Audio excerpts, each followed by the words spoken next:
7 నెలలు 4 లక్షల కోట్ల రూపాయల పెట్టుబడులకు ఒప్పందాలు జరిగాయి. మొన్ననే ప్రధానమంత్రి వచ్చినప్పుడు 2,08,000 కోట్ల రూపాయలకు ఫౌండేషన్లు కానీ ఇనాగరేషన్ కానీ వేసే పరిస్థితికి వచ్చారు. ఇంకొక పక్క విశాఖపట్నానికి ఉత్తరాంధ్రలో మేము వేసి చెప్పాము, అవన్నీ కూడా ఈరోజు కార్యరూపం దాల్చే పరిస్థితికి వచ్చింది. ఒక పక్క TCS యువతకు ఉద్యోగాలు, ఇంకొక పక్క గూగుల్ని కూడా మెప్పిస్తున్నాం, MOU చేశాం. అది కూడా వస్తే data centre, artificial intelligence, data అనలిటిక్స్లో ముందుకు పోతాం.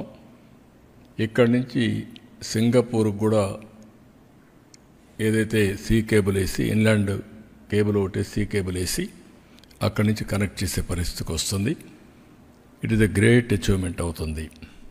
ఇది కాకుండా మొన్ననే గ్రీన్ హైడ్రోజన్, ఒక పక్క NTPC, జెన్కో జాయింట్ వెంచర్ కింద ముందుకు వచ్చారు.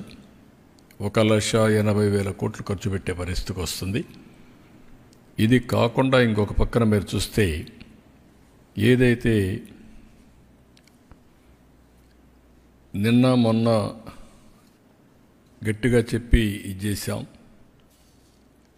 RCR మిత్తల్ అల్టిమేట్గా ఈ ప్రాజెక్టు 14 మిలియన్ యూనిట్లు, 14 మిలియన్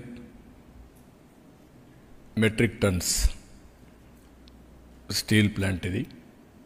దీనికి కావలసిన ఐరన్ ఓర్ అయితే గవర్నమెంట్ ఆఫ్ ఇండియాను ఒప్పించాం. ఫేజ్ 1లో 7 మిలియన్ మెట్రిక్ టన్నుల ఐరన్ ఓర్ ఇవ్వడానికి ఒప్పుకున్నారు. అది కూడా పిట్ హెడ్ దగ్గర పైపులు వేసి స్లర్రీ రూపేణ తీసుకొస్తున్నారు. ఇది నక్కపల్లి దగ్గర తొందరలోనే ప్రారంభం అవుతుంది. ఈరోజు రేపు MOU చేస్తున్నాం. ఆ MOU అవుతానే పని కూడా ప్రారంభిస్తారు. ఒక స్టీల్ సిటీ వస్తుంది. ఒక పక్క గూగుల్ మొత్తంగా డేటా సెంటర్ రావడం, ఇంకొక పక్కన మీరు చూస్తే RCR మిత్తల్ ఈ ప్రాజెక్ట్ వస్తే విశాఖపట్నం, అనకాపల్లి మొత్తం కలిసిపోయే పరిస్థితి వస్తుంది. One of the best project ఇది కూడా రాబోతుంది.